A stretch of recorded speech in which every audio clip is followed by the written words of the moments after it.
Stephanie, would you be kind enough to put the Yep. agenda up? Yes, Thank you. ma'am. Yep. Thank you. Give me 1 second to share.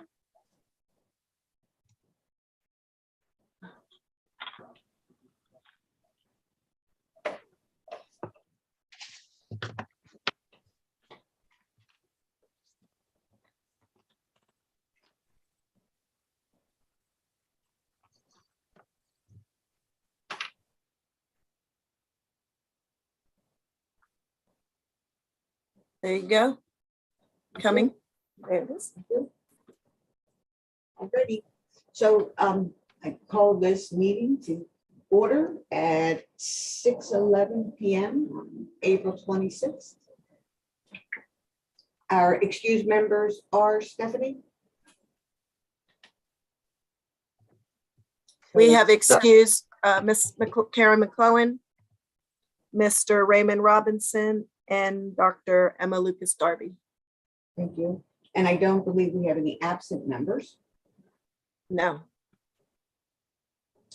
Righty.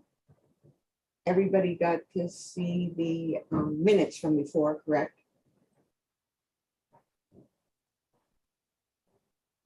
So do we need to call the minutes to order? Is there anyone with any objection to the minutes as distributed? No. I have no So then objection. hearing none, Dr. Gershio, I think you can just approve, you can adopt them. So we will adopt the minutes from last month's meeting. And we'll begin with the opening remarks by Ms. Pittsburgh. Okay, thank you, Dr. Gershio. I'll also note, just for the record, if anybody's been tracking this, we did have corrections made to the minutes for February, and that was documented in the March minutes that you just adopted. That was all taken care of. But let me just jump in just a minute, just so that everybody that is out on YouTube, we're going to do the board business followed by case review. And then if anybody wants to make public comment, we're going to allow that for 3 minutes. If you could put your name in the chat so that we know that you would like to speak at the end. Thank you. All right, sorry, Beth, you're on. Thank you, Dr. Gershio. Good evening, everyone. Our intake year to date are 60 complaints that have been received. They're all in various states of status. We had 3 out of jurisdictions and 1 statute of limitations, that meaning that it was outside of our time limitations. So we have 4 of the 60 that are 4 of the 61, I apologize, that have been eliminated for further consideration by the board. The rest remain potentially to come in front of you, including 2 executive director inquiries that were open in 2022. The annual numbers are being prepared. I apologize, they're not ready as I had promised last month, but Ms. Hampton and Ms. Gamble are working diligently on putting together the various demographics related to the allegations that we received in 2021. And when they're ready, we'll distribute them to you, but I think we can intend to talk about them in May, at the May meeting. On April 10th, there was a community gathering, a forum on policing and social justice. It was sponsored by the United Methodist Pittsburgh District Anti-Racism Team, the Quaker Working Group Against Racism, the Black Political Empowerment Project, and the Alliance for Police Accountability. It was held at the First United Methodist Church. And it was very well done. There was a good attendance. The panelists were plenty, and the police participated. Assistant Chief Bickerstaff was on a panel. Chief Schubert was there. County Councilwoman Bethany Hallam was there. Brandy Fisher, Tim Stevens, a number of people. And the discussion was lively. It was varied. Its theme was saving lives, keeping the peace. Hopefully, subsequent to that, there will be a renewed interest in some people who otherwise may not be engaged in that discussion of social justice in the community police relationship.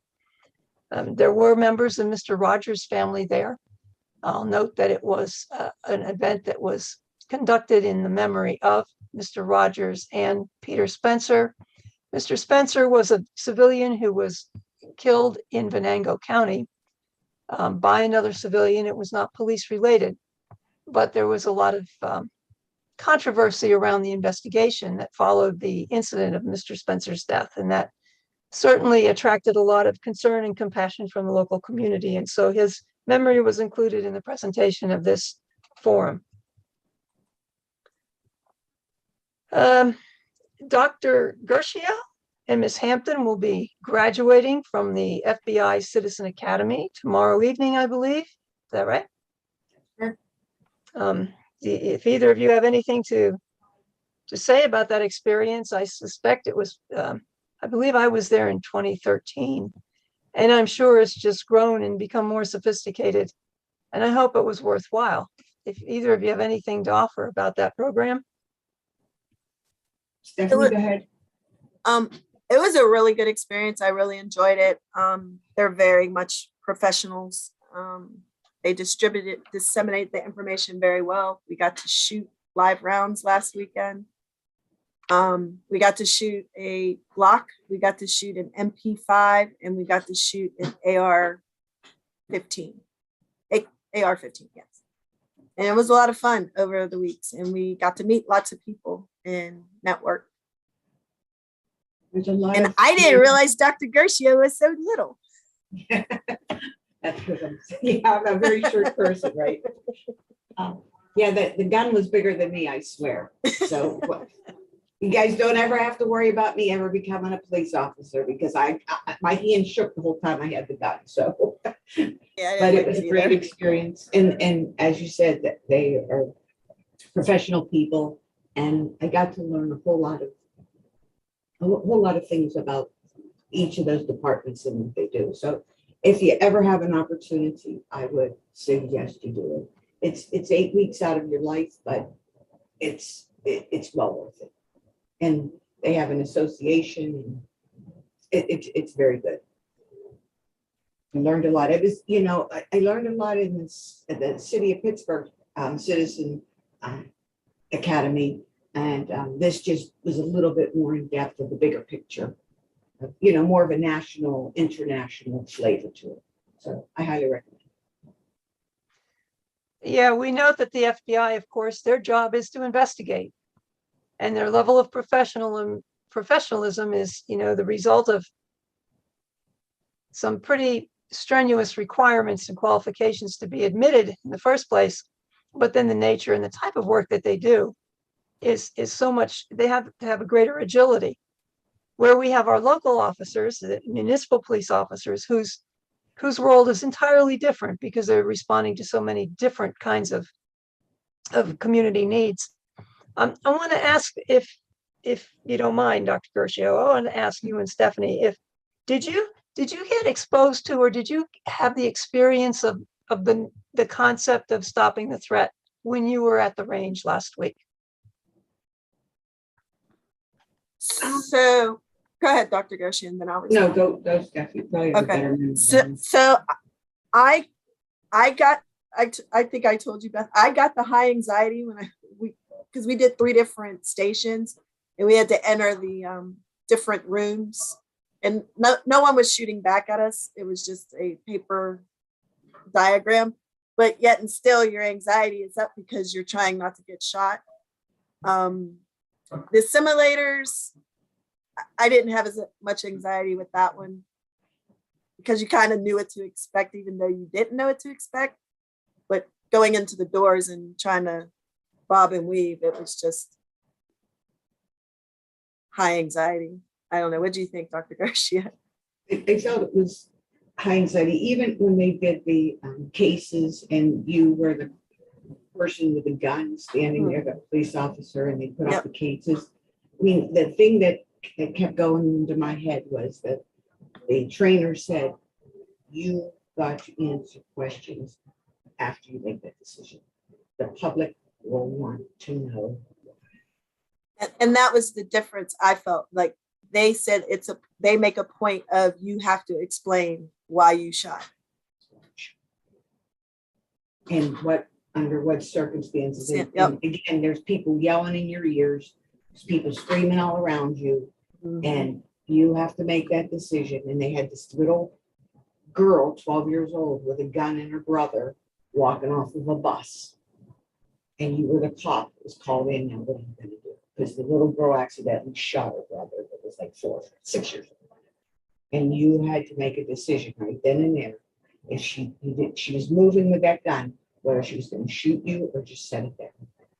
And you had to answer the question. So it was very riveting. And you begin to understand that you have seconds, to make a decision. And you got to answer to that for the rest of it. That was the most unnerving thing that I had to do. I agree. And that ended up being a good shot because there wasn't one. The gentleman that had that scenario said he pictured his own daughter or son there. And it was a public bus, like a Port Authority, wasn't Port Authority, but so they didn't know if she had found the gun underneath the seat, So You didn't that know. was You could make all those assumptions. Yep. You just had to make a decision what you were going to do on that split second. Are you going to shoot that kid? Yep. Or try to talk him down? Yep. And the guy tried to talk her down, and she dropped the gun, crying and screaming. It was intense, Beth, like you said. It was very intense. Well, all the things that you just described that go into that decision or have to happen so very, very rapidly that you can't stop to think about, oh boy, I have to answer these questions because that threat is there looking at you. And that's something I think if there's a way, and I think our own Mr. Williams, who does a lot of training, we should probably see if we couldn't finagle some way of having opportunities for community members to go through the simulator. I think the Bureau tried to do that a couple of times. And I know I've shared this with Sheldon on many occasions. I mean, how I clicked and what that concept of stopping the threat was. And once you felt that, you know it. And so second guessing someone is very, very dangerous. And it's not, it's not something that they teach to stop and think about how are you going to answer the questions before you take action. So you just have to understand what that stopping the threat means, as opposed to just, shooting to kill or other euphemisms that we've heard. Mm-hmm. But it was a great experience if anybody has that opportunity. And Beth, if we could do something like that in the community, even if we did one of our, general public kinds of meeting and just took one or two scenarios in the beginning, we could get a hold of those and, just do an open forum. What would you do? So like I said, it's very enlightening. It scares the bejesus out of you, but I'm in education, not in policing. For a reason. Well, I hope you didn't mind me kind of trying to ask you about that or having that, because okay. I know what that as a plain old always forever a civilian. It was through the Citizens Police Academies, FBI and city, that I developed an understanding and an awareness of that concept. And I think it's critically important when you're looking or you're assessing information related to an officer involved shooting. Mr. Williams, do you think that would be worthwhile us trying to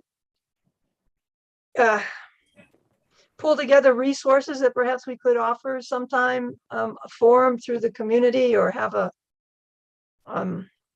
opportunity to do that, or perhaps get the police to do that for us? I think it'll be valuable to increase the net of understanding in that regard. Um, I'm sitting there thinking, as you were saying that, how would you be able to do it that would be cost effective, one, but two, also be able to accomplish what you're trying to set out to do. I think some of it is just the exposure to that. Um, I think what Dr. Gershio and Stephanie had to do, they got some information ahead of time before they got into that scenario. So it kind of helped the condition moving into that. And I don't know if you just do the scenario itself, if it would play out exactly the same. So I think if we had an opportunity to be able to narrow what the objective was to get to this scenario, absolutely. I think it would be beneficial for all attendees to think through, just to put you in the tension of being able to try to keep everybody safe, even if you had to use, or if levels of force would be appropriate. What is the safest way to do that to stop the threat or to minimize its impact, and have people think through that and then to talk through that. And I think there's wisdom to what you said too about in thinking through that. Officers do have the tension of knowing that their decisions that they make will be scrutinized, especially those high level, those type of decisions, but they don't have the ability to walk all the way through a matrix of what ifs. At that moment, the most important thing is, what is the threat that you're able to articulate and how are you going to go about to address it?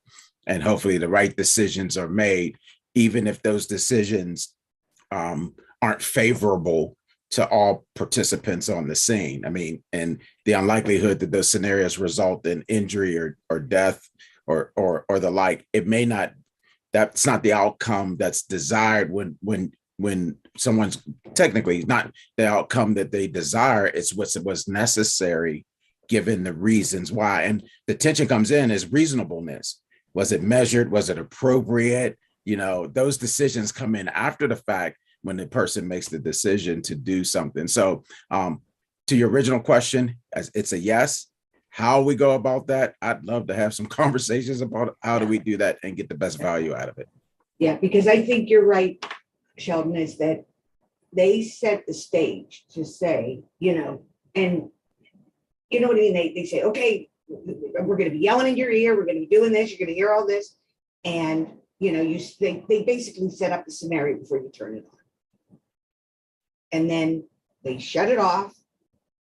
And then discussion ensues around, what was the good, the bad, the ugly, in the situation. But you're right. It is to stop the threat in the least,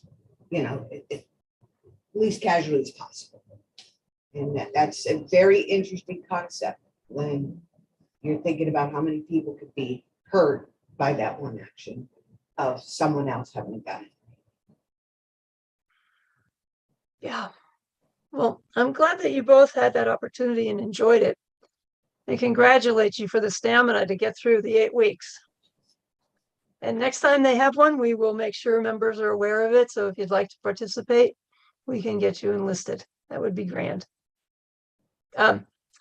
Tiffany Hunt, one of our investigators, she is currently in the Citizens Police Academy at the City of Pittsburgh. And she's also on vacation this week. So she's not here, but I think they're beginning to wrap up, or they have a couple more meetings, I suppose. I'm not sure how many weeks that program is. I know it's more than 8, but she has indicated that she's enjoyed it. And is it one of her children, Stephanie, that's in the student academy? Yes, her daughter goes to the student academy on Thursday. Yep. Daughter is extraordinarily talented at Kappa. Yes, she is. Yeah. Yeah. And she goes, so if Tiffany misses anything from the adult academy, she joins her daughter in the student academy the next night. Yeah. But we'll hear from her next month on her experience with the Citizen Police Academy. There are 2 reports that were distributed to members. And I hope that you all received them. I know that the after action report that we were assisted with by Densis And the second one was a taser briefing for 2022. We included in the after action report, the action after review, the model policy concept and discussion papers from the International Association of Chiefs of Police for general background information on what a model policy and what tenets should be included when developing such a policy and best practices, etc. We did add that to that report. Made it a little bit more lengthy than we originally started out, but it's very valuable and worthwhile as backdrop to what was assessed from May 30th through June 1st. I haven't had any feedback from any members of changes or edits or agreement or disagreement with anything in those reports. If you have any, we could certainly have a discussion about it now, but I'm also inviting you to send me an email what your comments would be or what you would like to see different, or if it's okay. And you have the option, since you do have a quorum this evening, that you can adopt those reports, or you, of course, you can have discussion tonight and withhold public adoption and dissemination until May, when your colleagues are also available to discuss them. That is entirely up to you. And to wrap up my report, Mr. Robinson has had an exceptional interest in the aftermath of traffic stops. You know, we had talked about the disparity, the racial disparity in traffic stops and outcomes. We do have an impact analysis that would be worth your looking at it to see the potential impact for the secondary violation traffic stop ordinance that we have now. Because of Mr. Robinson's interest, though, I would like to defer that to May, so we could talk about it, and any questions he may have, we could deal with in May, if that's okay. And the other pending proposal in Pittsburgh City Council right now is related to stop and frisk, and they're discussing codification of the circumstances under which a police officer may approach someone, what they have to disclose to that individual before they can frisk them or detain them or whatever. Now, reality is that those standards are already the standard, the law of the land. I believe, Mr. Williams, you could probably verify that, but if you approach somebody and it's a mere encounter and you just talk to them and they don't want to talk to you and they're free to go and they walk away, then that's the end of that. But if you are going to actually pat someone down, presumption in this ordinance is that you would identify and why and so on. Now, if I'm correct, Mr. Williams, you already have to have reasonable suspicion, and you have to suspect that someone may be carrying something that could be harmful to you. Is that correct? Before you can frisk them. No, you're correct. In just for a Terry frisk, that's where it comes from. A court case, U.S. Supreme Court case, Terry v. Ohio. A Terry frisk is simply that there's reasonable suspicion that criminal activity is afoot, that there's some criminal activity, and the person who you're alleging may be engaged in that criminal activity could be possibly armed and dangerous. It's a both and that's what gives permission for a stop and to frisk someone. It's a search for weapons. It's not a search for evidence at that point in time. That's simply what that's for. The follow on to that, though, that's just on when you said American or somebody coming. So, I mean, case in point, somebody might be walking around late at night, going in between houses or whatever. So there's a suspicion that this could be some sort of loitering or prowling at night or something like that. And the officer witnesses that and sees a bulge in a pocket. You know, I bring that up because that's something we had here in Pittsburgh, but yeah.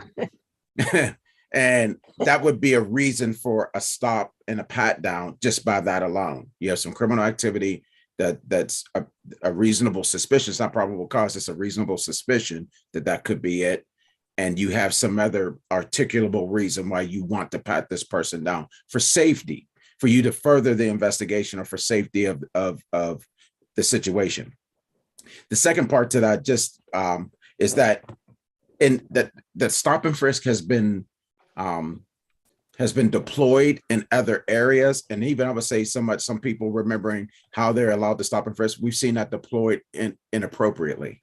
And there have been some policies, New York being one of them, that have broadly allowed people just to stop on mere encounters and frisk for weapons. And some of the results of that is they had to come backwards and realize that was bad policy, and make corrections. So in that, you're right, the law already states that. So I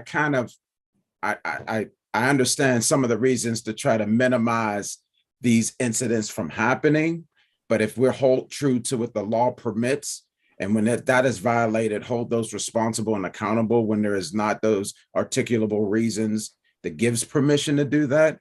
I think in my eyes, that's a better route about going about it, other than to create policy that either limits what the law was written and as for safety, or try to redirect some way where it's not necessary. And the heart behind it, I understand, and why you need to press into wanting to make sure that we have some policies that will minimize some of the incidents that happen. But I go back to accountability, that if these things are happening, and I'm gonna point to you, Beth, because you're more intimately familiar than I am, and I think some others on the board. I don't know, during our time during the consent decree, one of the benefits of the consent decree was there was red flag tracking, if you will, that would give some indication that you could start speaking to matters as it relates to conduct of police officers in certain functions that they were doing. And there were red flag indicators to the members of the board and those listening, that there were certain ways that you could look at if there were certain counts of incidents that would raise eyebrows or whatever, you can come in to inspect why those things are happening and call into question. I don't know if that's continuing, and that level of at least evaluation of activity, if those red flag indicators are still there post consent decree. The early warning system, and there Yes. have been some significant changes to it. I'm not going to speak to it tonight. I don't want to misspeak, but there have been some changes. And there's also been, this extended period of time to transition from that proprietary software system that was developed, to get out from that and to look more at a customized CAN system that would be consistent with, practices across the country, similar, that might be a little bit more, have better efficacy when it comes to accountability, and also the data collection that helps with their data management systems. But that software, proprietary software, has been a problem throughout the operational systems for the Bureau. I mean, everything from traffic stops to the personnel tracking, record management system, the daily runs, all of it. Maybe I'll know more in May. I could give you a comprehensive report on those changes that we've seen or where they stand today. I know the city controller's audit that we did jointly with the controller's office should be released soon. And I think some of those concerns might be addressed within it. Not concerns, more background, informational, like here's where we are today. I think that report will contain some of that information, but it hasn't been released yet. Well, that proposal, that legislation is due to be reviewed again by the Subcommittee on Public Safety Services at City Council on May 4th. So we'll see where it goes. It's been held, but we'll see where it goes from there. And of course, those council meetings are available to the general public. You can see them live streamed through their Legislative Information Center, as well as the city's YouTube channel. And they begin at 10 o'clock on Tuesdays for legislative action, and Wednesdays for the subcommittee meetings. Okay, I believe that's all I have for you, unless you would want to have a discussion about those two reports that I mentioned, the after action review and the TASER briefing update. So everybody received Beth's email either last night or earlier yesterday, or yeah, on the TASER report in the census group. Everybody have a chance to look at those? I think they originally went out last week, Yeah. And And we resent then- them. sent them back out again last night, Yeah. just for ease of reference, yes. I personally, I read through both reports. Let me say, first off, I thought they were very well put together, very informative. I was very pleased about, it wasn't just volume of information, it was appropriately addressing a lot of things and providing great background explanation. So I greatly appreciate the product that was given to us. With that being said, not that I'm trying to fine tooth comb it, I just haven't really interacted with it as much as I would like to this point. And feedback wise, I don't have any negatives from what I've read. I'm just trying to understand more so I could be able to maximize if there's something that I need to speak to as a board member that I'm able to do. And I just want to offer that it would be, I think it, and this is just me, one person, we are authorized to make decisions because we have quorum, but something of that to this level with both those reports, I don't know the reasons. I mean, the time frame when from receiving it, if they were fully, the other members fully aware that action points could be made, like in receiving those reports, whatever.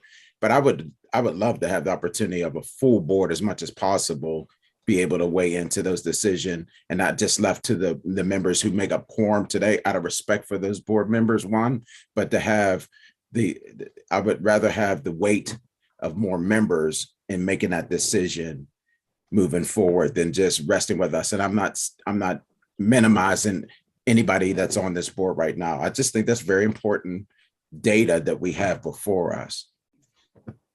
I agree that, we could, hopefully in the next meeting, we have full quorum and we can have a solid discussion. Both. I agree with I Mr. Williams. think Mr. Green has a comment he'd like to make. No, I was just saying that I agree with Mr. Williams.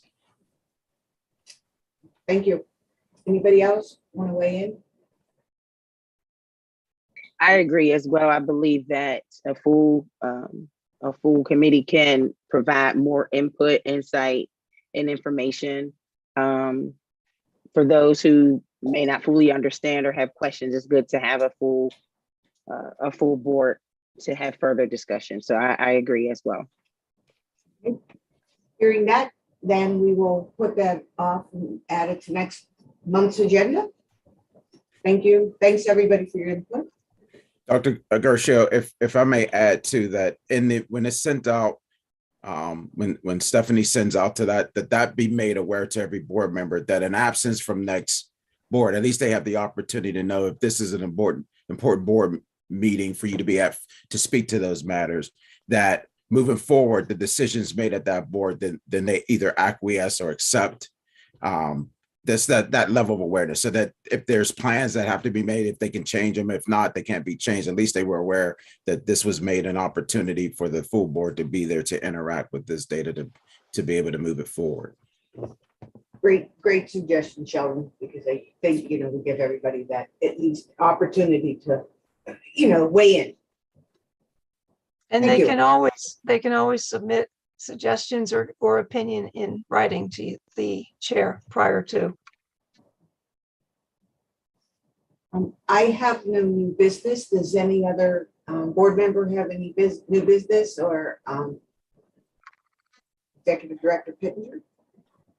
No, I appreciate the feedback, and we will make sure that those reports appear on next month's agenda. Thank you. Alrighty, well, we're going to go into case review next, but what I'd like to do is talk for a minute about case number 230-19, if you all remember that case. That's the case that we were going to go, have a hearing on. And then we were still investigating to get some additional information. We put that on hold. I think it's Dr. Darby, myself, and Mr. Green is on that committee. So Beth, if you could give us, I know that the investigator found out some more information. If you could just update us on that. Thank you, Dr. Gershio. Happy to do so. Case number 230-19. That case was ordered to a public hearing. As Dr. Gershio just indicated, the hearing panel was appointed to be Dr. Gershio, Dr. Darby, and Mr. Green. Now, twice the action had been delayed on that case because we were attempting to obtain additional evidence that we heard was available. It was difficult to gather everything necessary to bring that case to a conclusion where we felt it appropriate to recommend that you conduct a public hearing. One of the outstanding issues was the question related to one of the subject officers being accused of having in his possession and appearing with a long gun on scene of this particular incident. And we believe that that individual officer was not qualified to have possession of that firearm, but yet he had it. We verified he was not issued a firearm for that shift, a long gun for that, a patrol rifle for that shift. Subsequently, we were able to verify and confirm that in fact he did not have a long gun on that scene. And that was an accusation contained in the charges brought to you. Additionally, the other infractions that we noted and had sought for you to hear related to the other officers. One of the senior officers on that scene, a supervisor, indicated that, in fact, they had been disciplined for the incident. We were unaware of that, and not because we didn't try to find out, but because nobody would talk to us until we summoned them to come to a public hearing. And at that point, we dug further with the direction of that particular officer and confirmed that, in fact, internally there was an investigation. There was internal disciplinary action taken. One of the officers was placed on a personal improvement plan, which was important. We thought that was very important because of his actions that we were aware of at the scene. The others did receive a written or oral reprimands. At any rate, the issues we had identified to come to you with a hearing were all addressed internally. There was disciplinary action taken, and the accusation made against the one subject officer was an invalid accusation, proven to be untrue. So it would be my request of the board to allow that case to be withdrawn, to be closed. It's not unfounded, it's not unsubstantiated, but you do have the prerogative of accepting the internal resolution to the incident as satisfactory, concluding that case. And I would ask that you accept my request to close the case as resolved. Being the chair, I agree with that, but I will put that up for motion here with the board to see. I'll make the motion to withdraw or denote that case as being resolved. Thank you. Second. All in favor? Aye. Aye. Opposed? Ayes have it. All right, Steph, if you'd be kind enough to throw that back up so we can do the case. Okay, so we have one case number 1920. And it's a request for a public hearing. It's 19220. Yeah, 192-20. Yep. Yeah, sorry. Okay, a request for a public hearing. Everybody saw their notes on that. The charge sheets were included in your distribution packet. Correct. Anybody have any questions about the notes? We'll hear a motion to move case 192-20 to a public hearing. I so move. Second, I'll second. all in favor? Aye. Aye. Opposed? Ayes have it. Okay, there is one case 035-22, to move to full investigation status. Do I have a motion?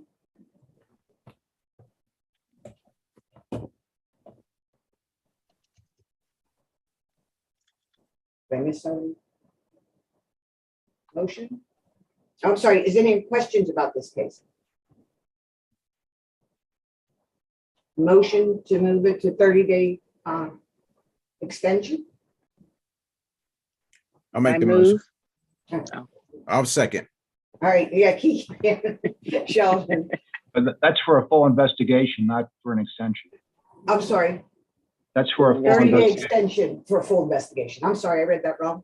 All in favor? Aye. Opposed? Ayes have it. Okay, now we're gonna move to three unsustainable cases. Case number 107-21. I'm sorry, I think you skipped one. The vote was for the full investigation of 035-22. The next one is the 30-day extension for 001-22. Right. I thought we did both those. Now, We We did. did. We did. We skipped 001. We did. But, You kind of merged them. sorry, I thought we had two approvals so far, right? I made the motion on the first one, Right? right? And We had a public hearing and a full. Now we're on to the 30-day. Okay, sorry. Okay. Yep, you're fine. 30-day extension. Yep. 001-22. Do I have a motion? I'll make the motion. Second? second, Second. All in favor? Aye. Aye. Opposed? Ayes have it. Now we're into the three unsustainable. Let's do this again. Number 107-21. Number 031-21. And number 122-20. I'll make the Right. motion. Second? Any discussion? All in favor? Aye. Aye. Opposed? Ayes have it. We have one unfounded case, case number 063-21.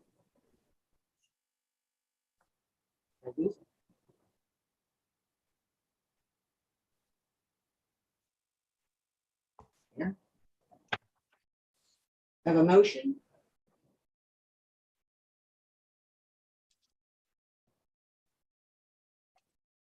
I'll make the motion. Questions? need a second? So, I'm sorry, second? Thanks, Bill. Second? second, Any questions? All in favor? Aye. aye, Opposed? Ayes have it. We have three other cases. Case number 162-21. Case number 104-21. And case number 230-19. Do I have a motion to accept these cases? Right. do we need to do these 230-19. individually? Yeah. The three cases? Yeah, there, two of them are a withdrawal and one's a Oh, gotcha. rooted I'm so discardias. Yep, yep. That's right. I'm sorry.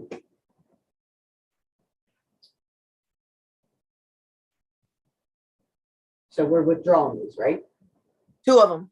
And one's Okay, a Oh, we rude did and 20319. I'm sorry. Yes, we Yep. did.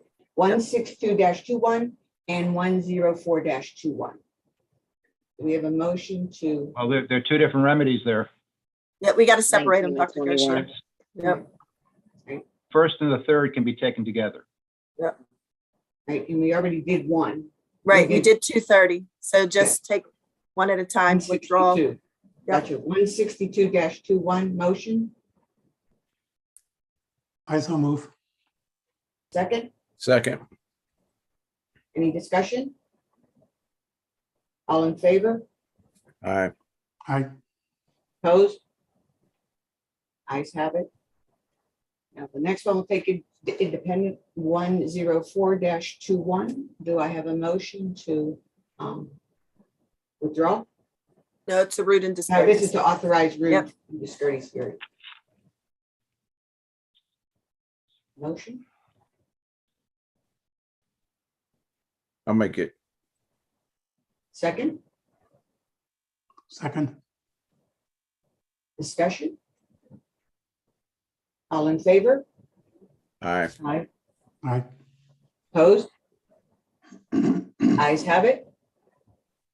We have one case for suspension. Case number 221-21. Motion to suspend this case. I'll make it. Second, Second. discussion? Questions? All in favor? Aye. Aye. All right. Ayes have it. Oh. Anybody, everybody did aye, so there's ayes have it. All right. Get some more. The next 19 are continued suspensions. And I'm going to read them all off unless anybody needs to discuss any of them independently. Good with just going down the cases? All right. First one, 177-21.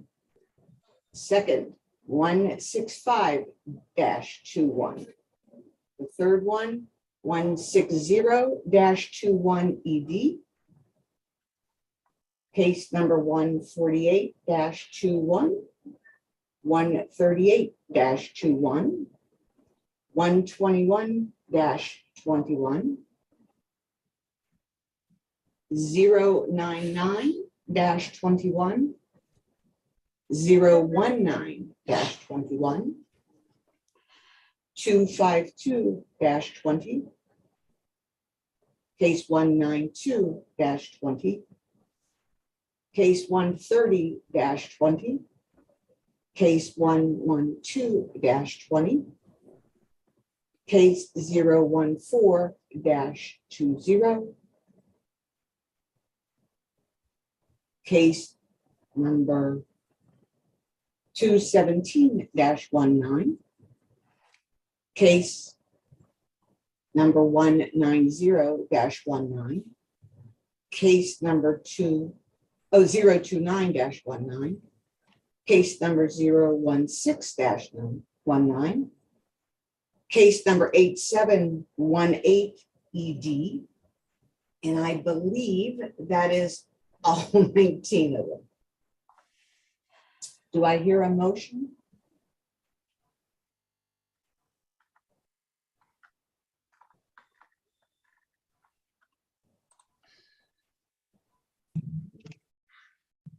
She Would the just needs a motion be to- motion to So remain in 7, suspension. 19.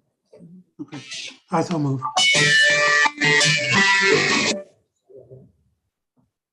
And we need a second. Second. Discussion? Any Yeah. discussion on that? Yes, I have a question to one. The number 192-20. Am I missing that? Was that the same number that was the one that we made a motion to resolve?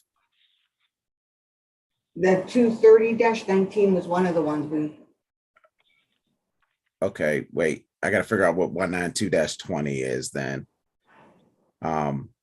If that one's the one, the very first one, if that's 230-20, disregard, because that we resolved that one.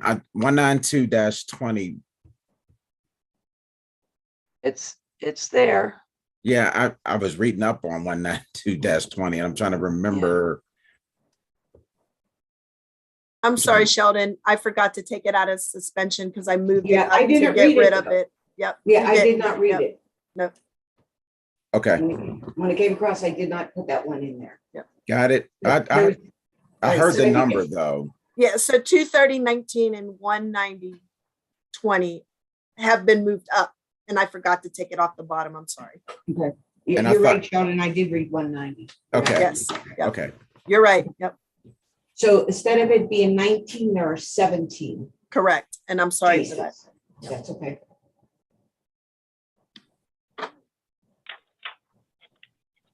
Besides that. Do we need to correction- amend the motion? Yes, Yes, so 17 cases, yes. To remain in suspension. suspension. Can we get a motion? We- a re-emotion. I so Well, move. if you're gonna do a new motion, then this is point of order. What was it, 190-20 and 230-20? 230-19. 230-19 and 190-20. Yep, the top and the bottom one. Well, I make a motion to accept all those as suspensions with the exception of 190-20 and 230-19. Second, Second.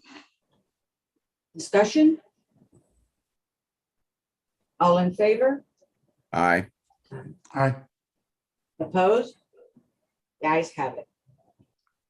That concludes our case study for this evening. Dr. Gershio, Yes? I'd like to add two things related to case 230-19 that you closed as resolved. On Yes. the agenda here, it indicates that the reason was because we received a letter from the officer's attorney, a request to withdraw it or whatever it said. Stephanie, could you go up to that, please, to 230? Oh, here it is, down here. No, No, that's no, the it's other one. yeah. That's the old. in the resolved, yeah.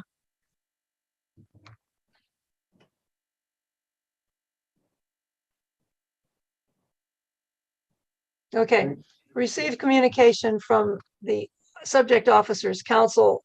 Well, it's obviously we met counsel requesting the dismissal of the case. That is not why I asked to close that case. The information we received through consultation with the officer's attorney and supplemented with additional information is, as I explained to you, because of the evidence and the internal resolution that was a part of that case. So I don't want it to be misunderstood that we received this and so we're dismissing the case because the officer asked us to. That is not accurate. I was clarifying that. And the other,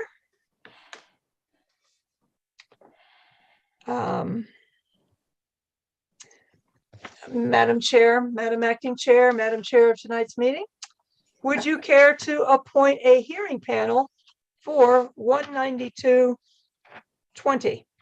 please? I would be happy to do that. Now, folks, we can appoint somebody that's not here, but I will do. Is there anybody here that would be interested in being on the committee? For those that are new, myself, what does that entail? So it entails a little bit of time. There'll be a pre-hearing. And then we'll set a hearing and the whole board is there to hear the hearing. We have, two representatives from either side, the police and from our office, our legal person. It's a hearing. It's an actual hearing. And then the committee deliberates and makes recommendation. That is then shared with the chief of police. We will subpoena people. We will get a formal subpoena to show. Did I do that all correctly, folks? Did I miss anything? And then we have Mr. Ward there with us during the hearing. And it's everybody stands up and the oath is read to them. They present. Yep, you got it, Dr. Garcia. Kiki, it'll be a smaller panel as opposed to 7 of you guys. It'll be 3 people deciding the hearing. All are invited to listen, but only there'll be a chair and 2 board members beside the chair to vote on it. Mr. Ward serves as the hearing officer, and then we have a special prosecutor, Mr. Reuter, that will represent CPRB. And if I may chime you. in, Yes. Good experience. that the public hearing is, as it sounds, public. It's also a mini adversarial meeting in that the subject officer or officers are represented by the attorney for the Fraternal Order of Police. And we have, as Stephanie just explained, a special prosecutor, and Mr. Ward is the hearing officer. They examine the witnesses, the complainant, the victim, the alleged victim, and the officers are subpoenaed to appear and to give testimony. And there is a court reporter there to make an official transcript of the proceeding. Members on the panel can ask any question that they feel is relevant and would be of assistance in arriving at their own conclusions related to the facts that they intend to find. And at the conclusion of the hearing, members, the hearing panel can retire and deliberate at that time, or you can establish another time where you would like to deliberate. And because there have been changes to the Pennsylvania Sunshine Law, your deliberations now may have to occur in public. We'll have to talk to Mr. Ward about structuring that. But it's been my experience that since that law has been changed, these kinds of decisions are held to be made in a public forum. So what I'm suggesting is the pre-hearing conference that occurs prior to and at the time that, and is the time at which you establish the hearing date. That pre-hearing conference typically occurs prior to the next regularly scheduled board meeting.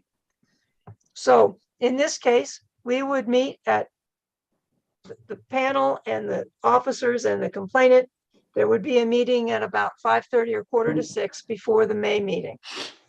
At that time, you would settle on stipulations, what you guys agree, what's not in dispute, and that makes for an efficient hearing. And then you would set the schedule for the public hearing itself. Now, what I'm saying a little, you can have discussion about what you hear and what the evidence, or not the evidence so much, but as the testimony and what you experienced in the course of the hearing, but you can't really deliberate outside of public view. So we may be looking at having another occasion where before a board meeting or immediately following a board meeting, that the hearing panel for whatever public hearing would deliberate at that time, so that it coincides with a regularly scheduled board meeting. And that's to assist with the convenience and the scheduling that we know members have to juggle. And it gives time too for us to get the transcript of the hearing, so that if you wanted to refresh your memory on, you know, Exactly. And you would have that transcript available and the video available at the time of your deliberations. I think that covers it, Mr. Ward. And when you've made your facts and recommendations as a panel, they are immediately available. They're released when they're released to the chief of police, the mayor, and the public at the same time. And they have to answer, the mayor and the chief have to answer you within 30 days of receiving that document in which your findings and recommendations are identified. And then that's the end of it. There's no appeal. There's nothing that comes back to you on that. That's when you've issued those findings and recommendations and get the response, that closes the case entirely. Is that everything, Mr. Ward? The highlights of the public hearing process? It is occasionally, due to the amount of time spent examining witnesses, closing arguments were deferred until transcripts were prepared and the attorneys were able to submit written closing arguments that actually were more helpful because they had a chance to review and digest the content of the hearing as opposed to making one on the fly. It depends upon the hearing as to whether it can be accomplished in the time that's allotted or whether it's going to spill over into a subsequent review of transcripts that would need to be prepared. As far as deliberations, this would be the first one following the effective date of the Sunshine Act. So there might be some additional attention that needs to be given with respect to how deliberations should be held.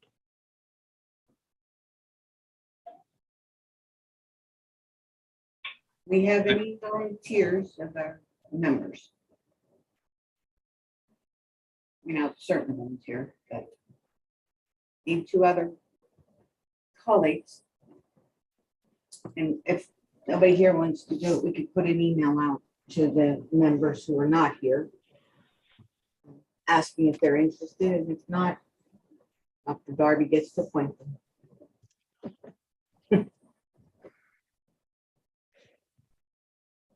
You can put me down as one. Thank you, sir. This is a good experience, Ms. Brown. Would you like to join us? No, I would love to. I feel for me though, because of my occupation, it might be a little, I don't know. What do you think? I mean, I know it's my decision, of course, but is In this something terms I should think about doing? I mean, I would love to learn more about it. But if you're comfortable, do you want to talk about this off the, okay. So we have Thank two you. members and we may have three after discussion. If not, then Dr. Darby can assign somebody to the panel. So from what I know of this case and reading it, I think this is going to be longer than 15 minutes or so. Well, for the pre-hearing conference, Yeah, that shouldn't. No, the pre-hearing conference should be Set a date. short and sweet. The public hearing, it may well spill into 2 hearing nights. Yeah, I mean, we generally, Bill, we've been averaging like 2 hours and sometimes 3 a night, but the panel can curtail that. And we have gone to 2 nights. So whatever the panel feels they need, Mr. Ward has been very good about pushing the attorneys to be more efficient. We had talked about limiting the presentation of each side to 1 hour, which would make it a 2-hour hearing. I don't know. That's your realm of decision making in consultation with the hearing officer. But that's another option we could do, but it could short shrift what you hear as well. One other approach would be to really try to secure stipulations from the lawyers in advance of the hearing. It sometimes takes 3 minutes to read a stipulation into the record, which would otherwise take 25 minutes to get the testimony that's examined and cross-examined.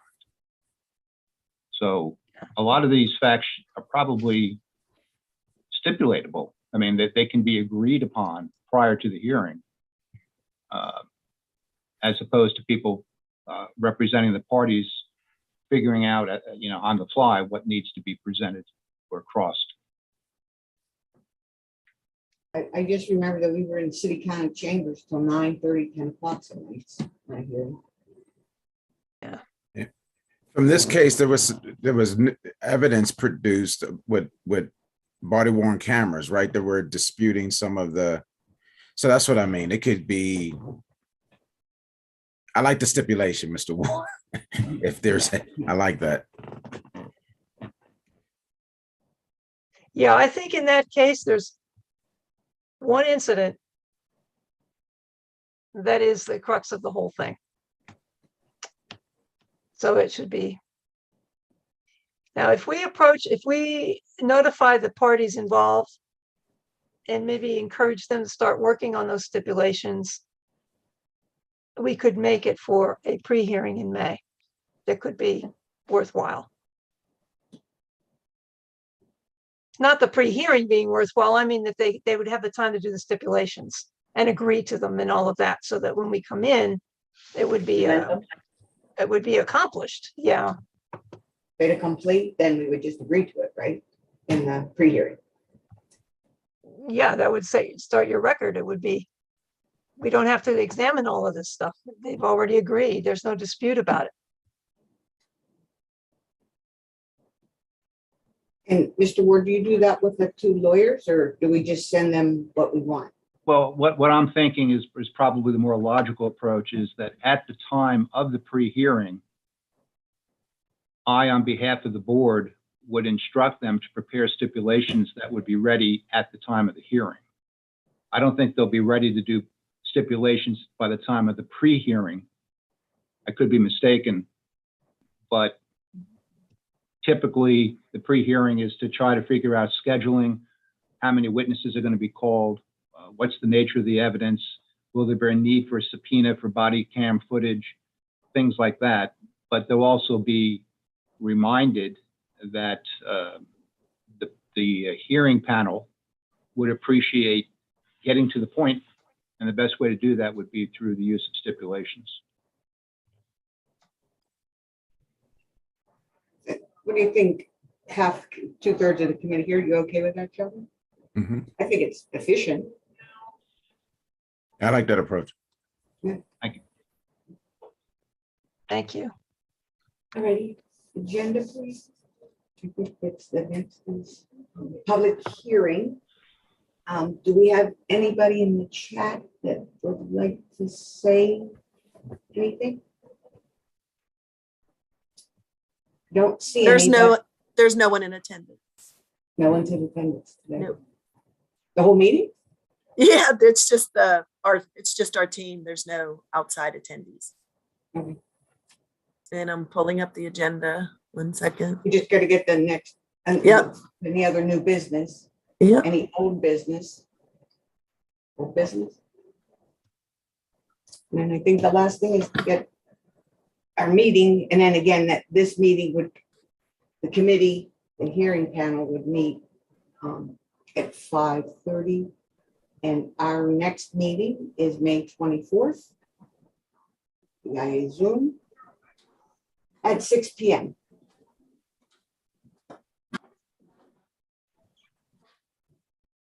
Do I hear a motion? I'll make the motion. Thank you. Second? All in favor? Aye. Opposed? Ayes have it. Thanks for a great meeting, everybody. Thanks for your support and help while I was playing Dr. Darby tonight. This is my first playing Dr. Darby. In how many great. years? You did great. You did well. Yeah, but if I didn't have your help, it wouldn't be so good. That's I okay. was worried that there were a bunch of people watching, and I'm like, oh, I'm getting nervous. It's a team effort. We got it. All right, guys, thanks.